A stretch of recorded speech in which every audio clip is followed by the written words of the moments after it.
Bonjour à tous. Alors, je suis présentement au bureau vétérinaire de Mont-Laurier. Alors, je suis venu m'installer ici pour enregistrer le message, étant donné qu'au camping où je suis, la réception n'est pas très bonne. Avant de commencer, je vais aller chercher les annonces pour vous les présenter. Alors, notre thème cette année, le juste vivra par la foi. Jésus prit la parole et leur dit, « Ayez foi en Dieu. C'est pourquoi je vous dis tout ce que vous demanderez en priant, croyez que vous l'avez reçu et vous le verrez s'accomplir. » Dimanche le 28 août, eh bien, on va avoir une épluchette de blé d'Inde à l'église de Vaudreuil avec les différentes églises du Far West, plus une soirée pour présentation de la vision. Alors, vous allez avoir plus d'informations la semaine prochaine. Si vous voulez faire un don pour les réfugiés ukrainiens, il y a encore des grands besoins pour aider nos frères et sœurs qui sont missionnaires en Pologne et qui les soutiennent, les réfugiés. Et si vous avez à cœur qu'on aide et qu'on accueille puis qu'on aide une famille réfugiée ici à notre Église, eh bien, faites-moi part de vos disponibilités puis comment est-ce que vous pourriez aider, soit pour le transport, pour différentes façons. Donc, ce matin, perdre égale gagner plus souffrir. Dans Philippiens 3, 10 et 11, l'excellence de connaître Jésus inclut de souffrir avec lui. Et juste avant d'aller dans le message, si vous voulez bien, on va prier. Puis, je vais demander aux enfants, juste avant, je vais demander aux enfants de descendre en bas pour les classes d'école du dimanche. Puis, on va prier. Père bien-aimé, quelle bénédiction d'être rassemblés ce matin pour t'honorer et pour honorer ta parole qui est vivante et qui est puissante. Nous te demandons ce matin d'agir puissamment par ton esprit dans nos cœurs afin que ta parole vienne renouveler nos pensées, changer nos cœurs et nous aider à te suivre. Seigneur, conduis-nous à mettre pleinement notre foi en toi. C'est au nom de Jésus qu'on t'en prie. Amen. Juste avant de poursuivre avec le message, la semaine dernière, je vous montre ici une carte de notre sœur Christiane Turgeon qui est avec nous depuis quelques mois. Elle est tellement allergique aux piqûres d'insectes, de guêpes, insectes, abeilles, araignées, comme vous voyez là, qu'en quelques secondes, ça la met dans le coma, au point qu'elle n'est même pas capable de se piquer elle-même avec l'épinéphrine, comment ça s'appelle déjà, en tout cas. Au point que faut que ce soit quelqu'un d'autre qui l'injecte. Alors, la semaine dernière, on a eu un problème de guêpe, puis Christiane était en bas, puis elle a eu des guêpes sur elle. Alors, imaginez l'inquiétude qu'elle a pu avoir. Puis, quand j'ai été chez elle, Joanne et moi, on a été chez elle lundi, puis elle m'expliquait comment utiliser l'épinéphrine. Et en regardant le contenant pour comment l'utiliser, j'ai remarqué qu'il était passé date depuis 1 an.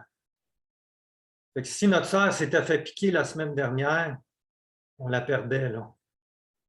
Donc, ce qu'on va faire, ce qu'on a décidé de faire, c'est qu'il y ait 4-5 personnes dans l'Église qui vont savoir comment utiliser l'injection d'épinéphrine. Puis, elle en a une dans sa sacoche tout le temps. Si vous la tombez moindrement, vous la voyez tomber, elle doit être tomber inconsciente. Elle doit être injectée immédiatement avec sa dose d'épinéphrine. Et si dans les 15 minutes qui suivent, elle ne revient pas à elle-même, on doit y en injecter une deuxième dose, puis aller tout de suite à l'hôpital pour qu'elle en reçoive une troisième. Donc, c'est quelque chose de vraiment sérieux. Puis merci Seigneur qu'on a été épargnés la semaine dernière. Donc, je disais le message de ce matin.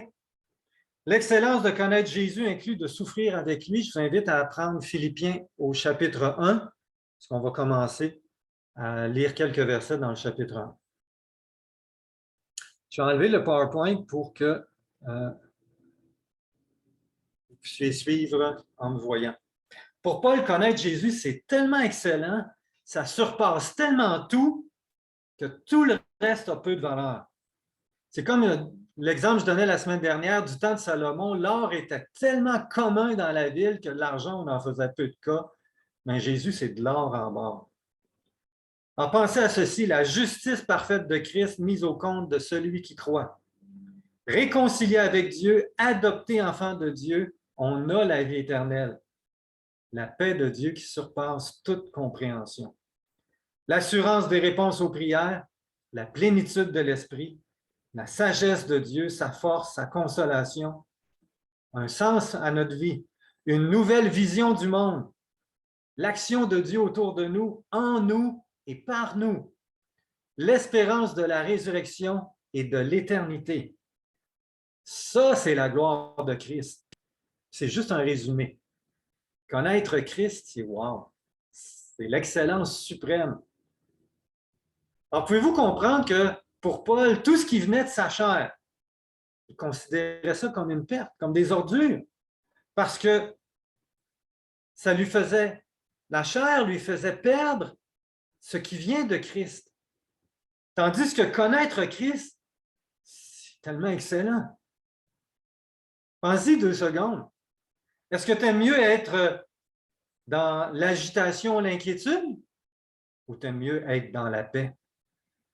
Est-ce que tu aimes mieux être dans la sagesse de Dieu ou dans tes propres voies?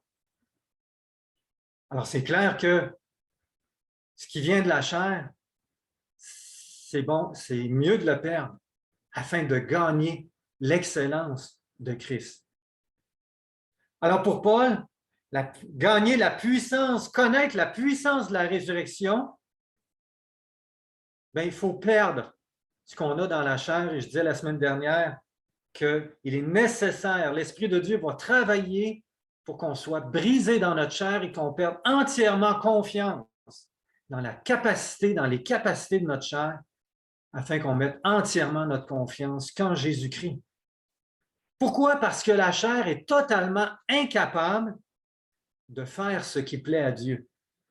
Même si elle le veut, même si elle essaye de son mieux. Parce qu'il n'y a rien de plus glorieux que de connaître Christ personnellement, jour après jour après jour. Alors, Paul était prêt à suivre Christ jour après jour pour le connaître à cause de l'excellence de la connaissance de Jésus-Christ, même si ça impliquait de souffrir à cause de Christ. Mais avant de poursuivre avec les souffrances, tout d'abord, parlons de comment Paul exprime la puissance de la résurrection qui s'est manifestée en lui. Par des miracles? Bien, il n'en fait pas mention dans Philippiens. Il exprime plutôt le fruit et l'action du Saint-Esprit. Alors maintenant, je vous invite à prendre dans vos Bibles Philippiens chapitre 1. On va commencer au verset 4, Philippiens 1, 4.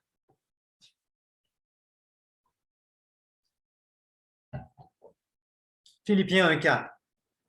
Il exprime quoi? La prière et la joie. Je ne cesse dans toutes mes prières pour vous tous de prier avec joie. Au verset 6, la foi. Je suis persuadé que celui qui a commencé en vous une œuvre bonne en poursuivra l'achèvement jusqu'au jour de Christ Jésus. Au verset 8, l'amour. Car Dieu m'est témoin que je vous chéris tous avec la tendresse du Christ Jésus. C'est l'Esprit qui produit ça. Versets 19 et 20. La joie et la foi. Christ est annoncé.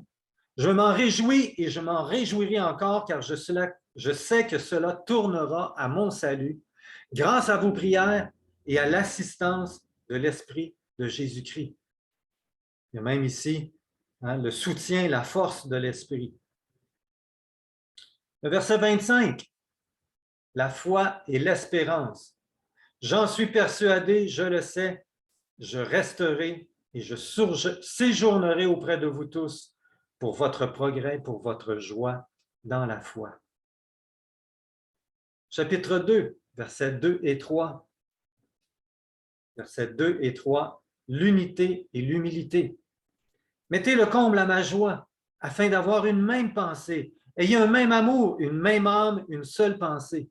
Ne faites rien par rivalité ou par vaine gloire, mais dans l'humilité, estimez les autres supérieurs à vous-même. Verset 13, le vouloir et le faire. Car c'est Dieu qui opère en vous le vouloir et le faire, selon son dessein bienveillant. Chapitre 3, versets 20 et 21. L'espérance.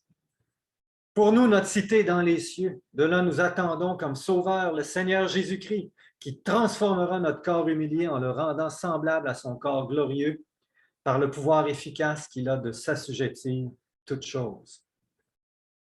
Au chapitre 4, le versets 6 et 7, passage bien connu, la prière et la paix. Ne vous inquiétez de rien, mais en toute chose, par la prière et la supplication, avec des actions de grâce, faites connaître à Dieu vos demandes. Et la paix de Dieu qui surpasse toute intelligence gardera vos cœurs et vos pensées en Christ Jésus. Les versets 8 et 9, renouvellement des pensées et une vie transformée. Au reste, frères, que tout ce qui est vrai, tout ce qui est honorable, tout ce qui est juste, tout ce qui est pur, tout ce qui est aimable, tout ce qui mérite l'approbation, ce qui est vertueux et digne de louange, soit l'objet de vos pensées. Ce que vous avez appris, reçu et entendu, ce que vous avez vu en moi, pratiquez-le. Et finalement, les versets 11 à 13, le contentement, la force de supporter. Car j'ai appris à me contenter de l'état où je me trouve. Je sais vivre dans l'humiliation et je sais vivre dans l'abondance.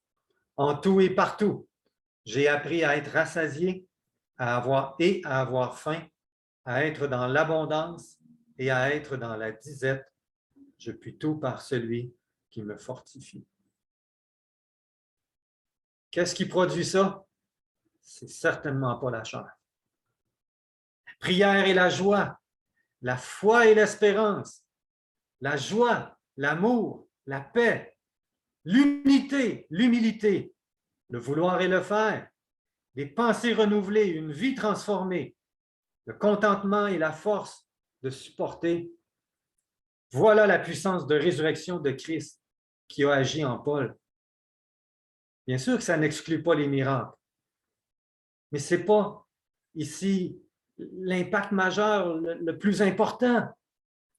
Même que Paul fait mention d'un malade qu'il n'a pas guéri au chapitre 2, versets 25 à 27. J'ai estimé nécessaire de vous envoyer Épaphrodite. Et un peu plus loin, il dit, il a été malade, en effet, tout près de la mort. Qu'est-ce que Paul a fait? Bien, il a mis en pratique Jacques 5,15, la prière de la foi sauvera le malade. Il a tout simplement prié. Connaître Christ et l'action de son esprit en nous, c'est l'excellence suprême, même si ça implique quelques souffrances en ce monde. Alors, lisons notre passage, chapitre 3, versets 10 et 11. Chapitre 3, versets 10 et 11. Mon but est de le connaître, lui, ainsi que la puissance de sa résurrection et la communion de ses souffrances, en devenant conforme à lui dans sa mort, pour parvenir, si possible, à la résurrection d'entre les morts. Qu'est-ce que Paul veut dire par connaître la communion de ses souffrances en devenant conforme à lui dans sa mort? Premier point, la communion de ses souffrances. Être uni à Christ, c'est être uni à la puissance de sa résurrection et en même temps, c'est être uni à ses souffrances. Pensez-y. L'Église est le corps de Christ. Qu'est-ce que les hommes ont fait au corps de Christ? Dans Isaïe 53:3, où le prophète annonce les souffrances du Messie, il écrit « Méprisé et abandonné des hommes, hommes de douleur, habitués à la souffrance. » Habitués à la souffrance. rejeté, humilié, calomnié, condamné, maltraité, abandonné, injurié, fouetté, mis à mort. Ça, c'est ce qui est arrivé au corps à Jésus et à son corps. Mais Jésus nous a avertis que ce qu'ils ont fait au Maître, ils vont le faire aussi aux disciples.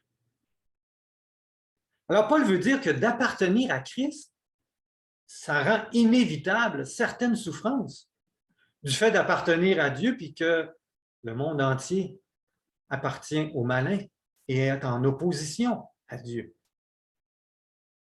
Rappelez-vous, Paul lui-même avait persécuté les chrétiens. Il savait de quoi il parlait.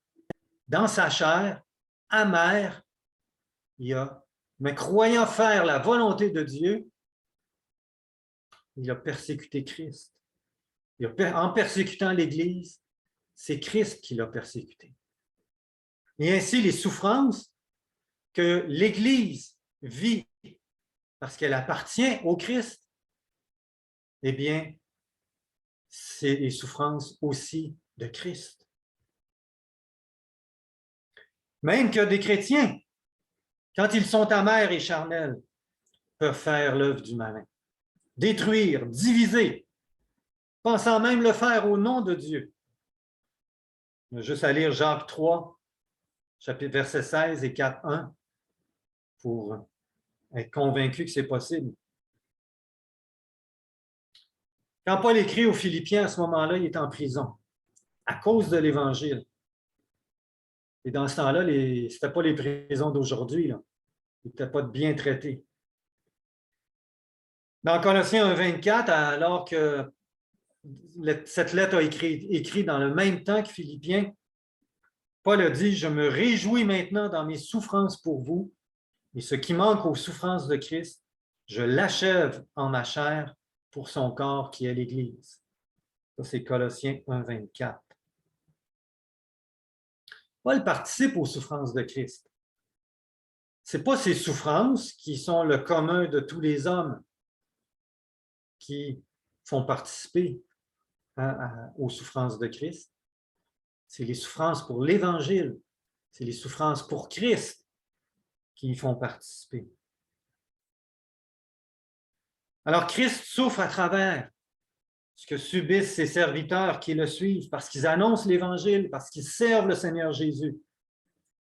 C'est pour ça que Jésus a dit que quiconque veut le suivre doit porter sa croix.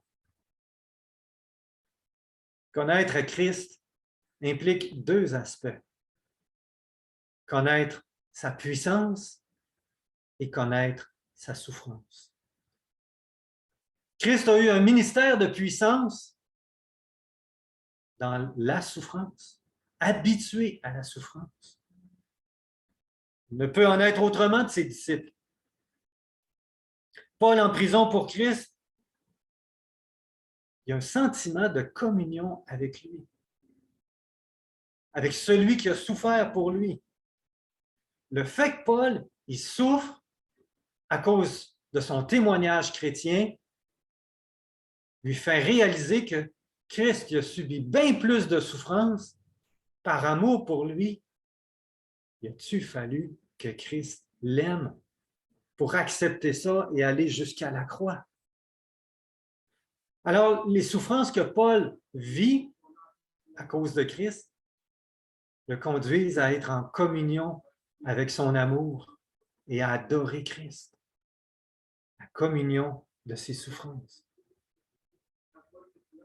Un chrétien qui sert le Seigneur dans l'Église n'est pas épargné de critiques, reproches, jugements, condamnations, médisances, calomnies, injustices, disputes, divisions, etc. Il est inévitable que la chair se manifeste. Si tu ne veux pas souffrir dans l'Église, tu as juste à ne pas servir. Personne ne va critiquer, condamner, rejeter quelqu'un qui ne fait rien. Mais je te fais remarquer une chose, c'est que puissance et souffrance vont ensemble.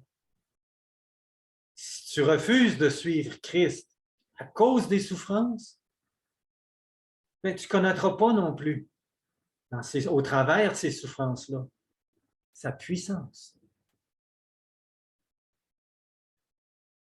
Même chose, un chrétien qui annonce l'Évangile dans le monde, il n'est pas épargné de railleries, de mépris, de rejet, d'insultes, de paroles méchantes, de médisance, de calomnie. Savez-vous que plusieurs pasteurs et évangélistes au Québec, dans les années 50-60, ont fait de la prison parce qu'ils annonçaient l'Évangile? Alors, personne ne va rejeter quelqu'un qui ne parle pas de Jésus. Mais je te fais remarquer que puissance et souffrance vont de pair. Si tu choisis de refuser de souffrir en obéissant à Christ, en le suivant, bien, tu n'expérimenteras pas non plus sa puissance. Jésus a dit dans le Sermon sur la montagne, « Heureux serez-vous lorsqu'on vous outragera, qu'on vous persécutera et qu'on dira faussement de vous toutes sortes de mal à cause de moi. Réjouissez-vous et soyez dans l'allégresse, parce que votre récompense sera grande dans les cieux, car c'est ainsi qu'on a persécuté les prophètes qui ont été avant vous. » Au chapitre 1, verset 27, Paul écrit, « Car il vous a été fait la grâce non seulement de croire en Christ, mais encore de souffrir pour lui en soutenant le même combat. » Être uni à Christ, c'est l'être dans sa puissance et c'est l'être aussi dans sa souffrance, dans ses souffrances. C'est être uni à Christ dans sa vie et aussi dans sa mort. Deuxième point, premier point, c'était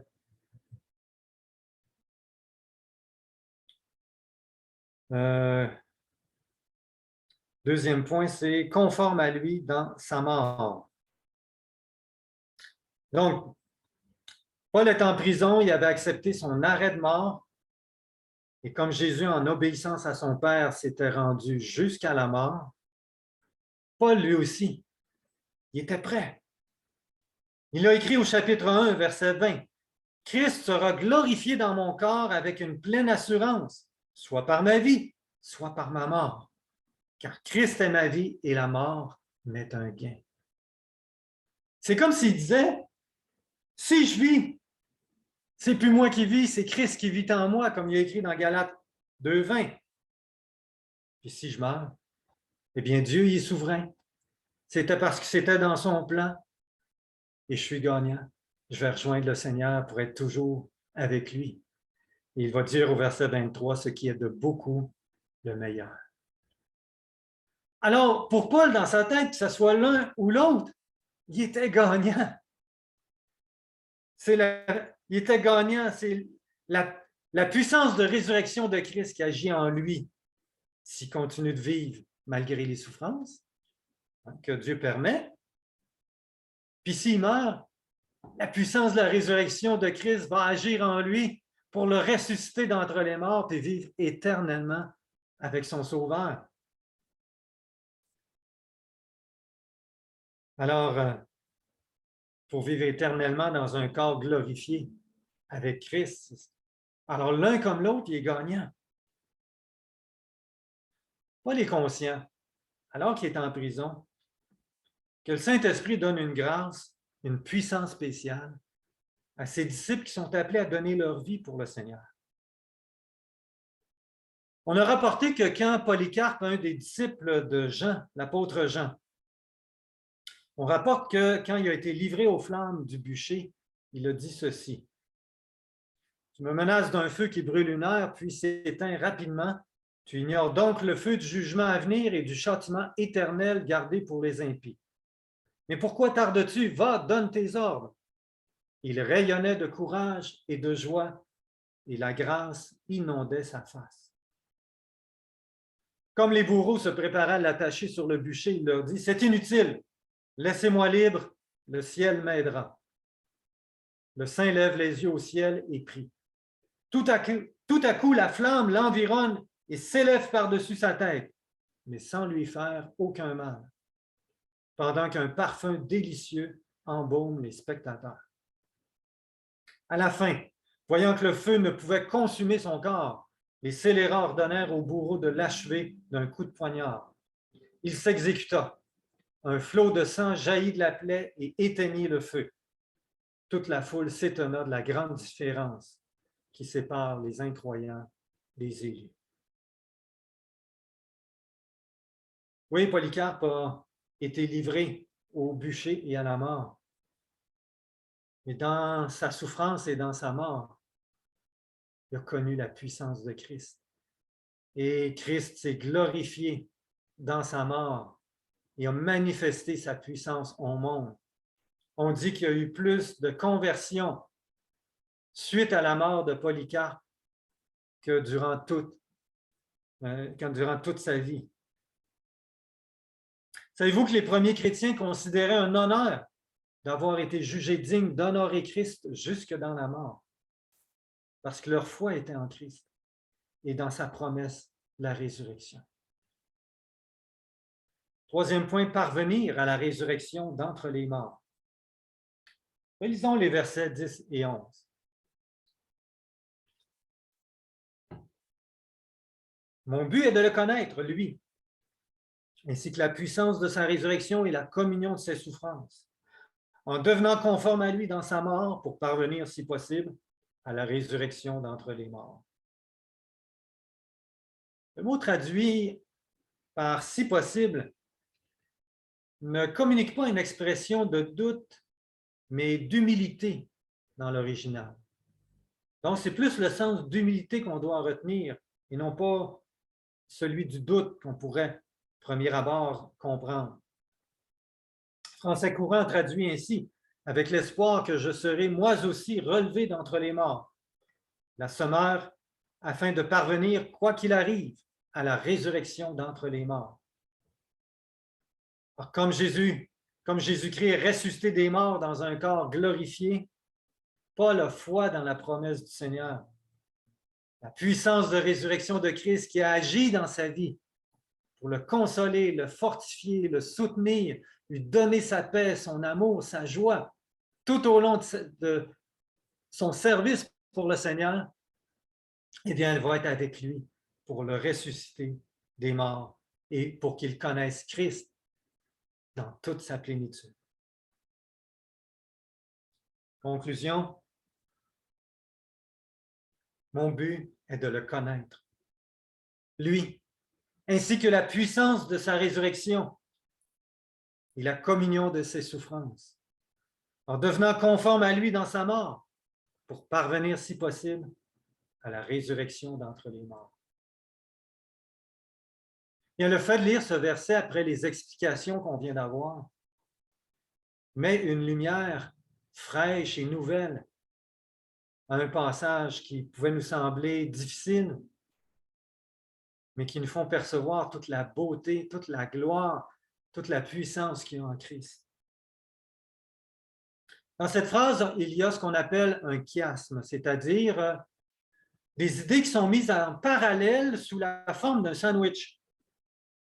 Alors, au centre, qui correspond à la viande, se trouve, on lit la communion de ses souffrances et conforme à lui dans sa mort. Puis, tout autour, le pain, la puissance de sa résurrection et la résurrection d'entre les morts. Et finalement, les idées qui sont mises en parallèle, la puissance de sa résurrection dans la communion de ses souffrances. La deuxième idée, la conformité dans sa mort pour ressusciter d'entre les morts. Si tu veux suivre Jésus-Christ, ton idée doit être faite d'accepter de porter ta croix. Jésus était sérieux quand il a dit ça. Quand il a dit à ses disciples, « Celui qui veut me suivre doit porter sa croix chaque jour. » C'est une décision, c'est un choix de donner sa vie à Christ et que le fait de le suivre, de servir, si ça implique des souffrances, eh bien de les accepter et de venir avec à Christ pour qu'il console et qu'il nous remplisse de son Esprit Saint. C'est ce qui fait toute la différence. Suivre Jésus-Christ implique la souffrance, oui, mais aussi sa puissance. Vous savez que dans l'année qui vient de passer, ça a été une année extrêmement difficile à plusieurs niveaux. Au point que j'aurais pu me retrouver épuisé et découragé. Même que quand j'étais en Abitibi, j'avais plus le goût de revenir.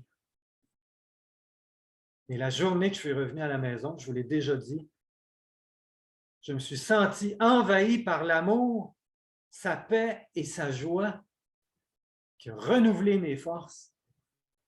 C'était surnaturel.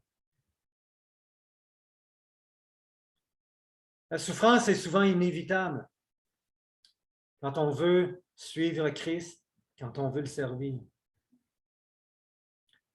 Mais c'est aussi une opportunité de connaître Christ d'une façon qu'on n'aurait jamais connue autrement. La puissance de sa résurrection est réelle. Elle se trouve où, cette puissance? Dans la repentance et la foi. Dans la repentance et la foi, quand on vient au trône de la grâce, c'est là qu'on obtient le secours dans notre faiblesse. Et Paul, dans 2 Corinthiens 12, il dit, c'est quand je suis faible que je suis fort. C'est quand on se retrouve dans notre faiblesse, dans l'incapacité de notre chair, dans la souffrance, que Christ nous rend fort. J'ai 2 questions pour toi. As-tu servi le Seigneur dans le passé et tu as été victime de critiques, de reproches, de jugements, ou tu t'es retrouvé seul, personne pour t'aider, tu t'es senti abandonné et avec ressentiment, tu t'es dit, c'est fini pour moi, qui s'arrange? Deuxième question. As-tu déjà annoncé l'Évangile et tu t'es fait rabrouer, juger, mépriser, rejeter? Tu t'es dit plus jamais? Ou simplement tu évites d'en parler?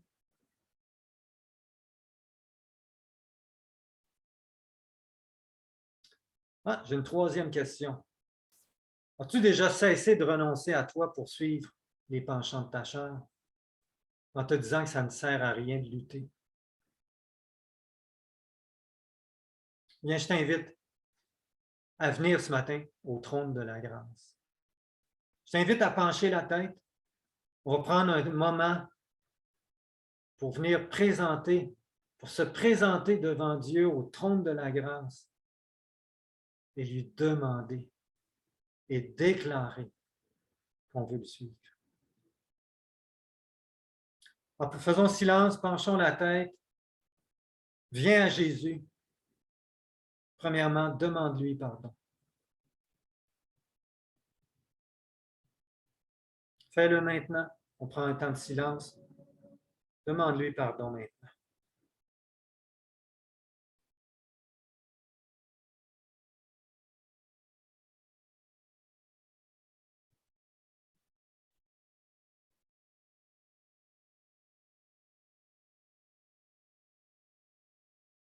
Dis-lui que tu choisis de porter ta croix maintenant.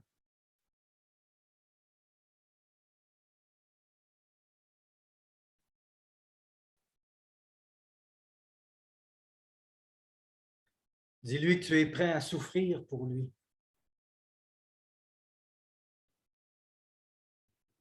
Lui qui a tant souffert pour toi.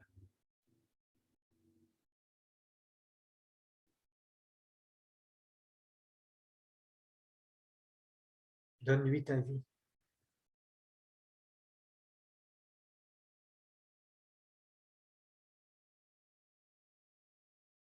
Demande-lui d'être revêtu de sa puissance.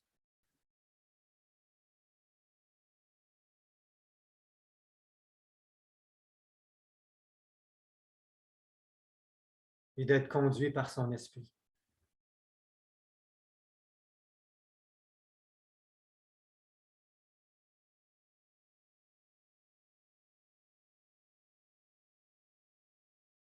Amen. Je vous rappelle qu'on a besoin à l'Église d'anciens, de moniteurs, monitrices pour l'école du dimanche, d'animateurs de petits groupes et de plusieurs responsables de ministère. S'il vous plaît, priez pour ça. Et si Dieu vous appelle, eh bien, dites, me voici, Seigneur, je suis prêt à te suivre. J'accepte de te servir avec la souffrance que ça implique, et je te demande ta puissance. Que Dieu vous bénisse. Je vous souhaite une bonne fin de dimanche puis une bonne semaine. Au revoir.